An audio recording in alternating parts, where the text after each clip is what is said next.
Assalamualaikum warahmatullahi wabarakatuh. Alhamdulillah. Alhamdulillahilladzi arsala rasulahu bil huda wa dinil haqq liyudhhirahu 'alad dini kullih. Wa kafa billahi syahida. Allahumma shalli wa sallim wa barik ala Muhammad wa ala alihi wa sahbihi ajma'in. Amma ba'du. Para pemirsa yang saya muliakan rahimakumullah, kita lanjutkan kajian kita pada kali ini agak keras, agak radikal, yakni membahas tentang 5 sifat Hizbullah. 5 sifat orang yang menjadi golongan Allah. Kalau panjenengan baca di dalam surat Mujadalah, surat nomor 58, ayat 19 sampai ayat 22. Di situ Allah menyebutkan 2 golongan yang kontradiktif. Yang pertama adalah Hizbullah, yang kedua adalah Hizbus Syaiton. Yang pertama adalah orang yang berpihak golongan Allah, dan ada orang yang berpihak menjadi golongan setan. Kalau dalam bentuk praktis ada orang yang menjadi anggota partainya Allah dan menjadi partainya setan. Dalam sejarah kemanusiaan, kedua partai ini itu selalu kontradiktif. Puncaknya berkaitan dengan kital, berkaitan dengan peperangan, berkaitan dengan menang kalah. Tidak sekedar tentang benar dan salah, baik dan buruk. Tapi puncaknya sejarah selalu membicarakan tentang menang dan kalahnya 2 kelompok ini. Kelompok yang menjadi Hizbullah dan menjadi Hizbus Syaitan. Dan menurut Allah, 2 kelompok ini disilih pergantikan. Silahkan nanti baca surat Al-Imran 140.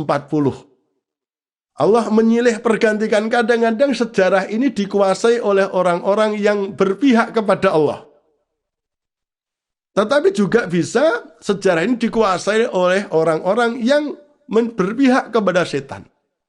Mari kita jujur, baik skala lokal, skala nasional, maupun skala global, dunia sekarang ini yang menguasai siapa? Hizbullah apakah Hizbus Syaitan? Kita bisa menilai sendiri. Nah, dengan demikian, kalau saya memahami, Hizbullah ini sekarang sedang lemah, sedang terpecah belah, sedang kalah, sedang tidak berdaya di hadapan Hizbus Syaitan. Kita umat Islam sekarang ini sebagai objek, bukan sebagai subjek. Nah, oleh karena itu, kalau kita ingin menjadi pemenang, atau menyiapkan diri sebagai pemenang, entah kapannya kita tidak tahu, tapi kalau kita punya cita-cita meraih kemenangan, Hizbullah ini menjadi kekuatan global kembali, seperti dulu juga pernah terjadi, maka kita hendaknya berusaha untuk memenuhi syarat-syarat kemenangan.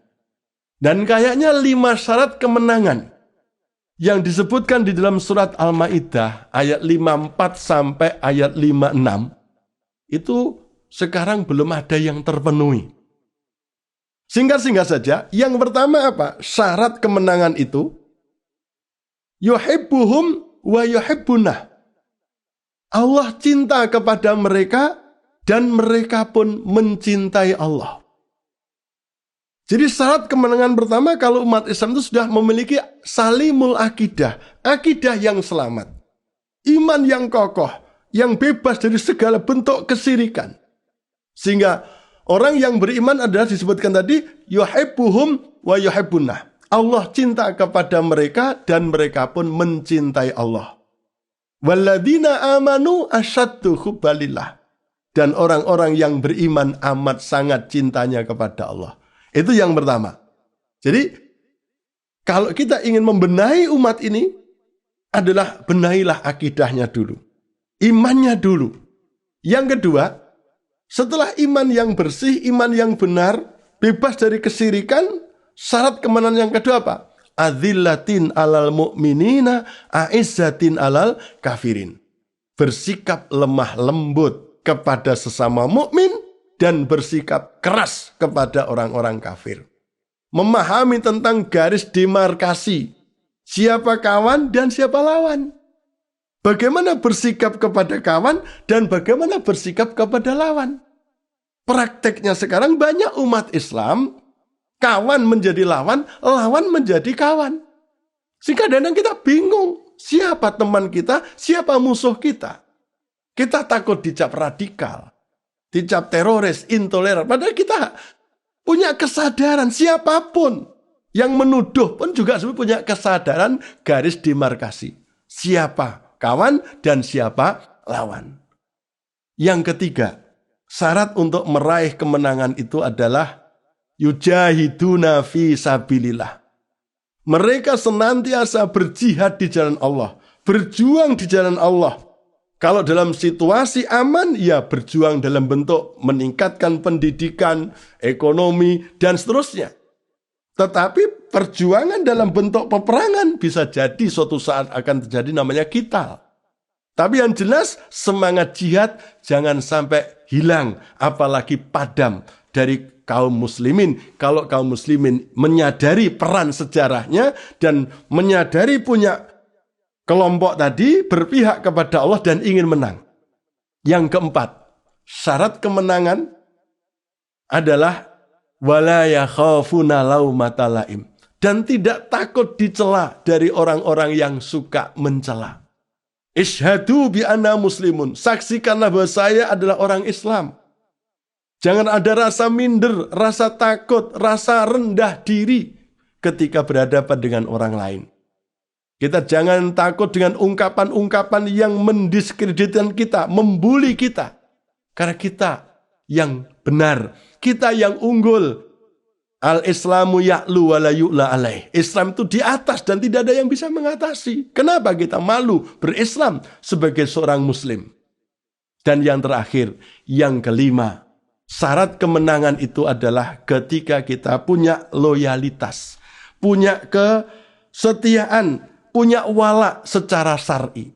Kita berwala, berloyal, setia kepada Allah, Rasulnya, dan orang-orang yang beriman. Yang sholat, yang menegakkan membayar zakat, dan yang mau tunduk kepada Allah. Sehingga di akhir ayat 56 surat Al-Ma'idah, Allah menyatakan,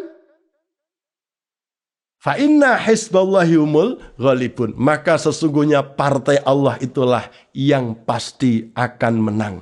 Mari kita introspeksi di bulan Ramadan. Kita telah memenuhi syarat-syarat untuk dimenangkan atau belum. Kalau masih belum, mari kita berusaha agar kemenangan itu semakin dekat. Billahi taufiq wal hidayah. Wassalamualaikum warahmatullahi wabarakatuh.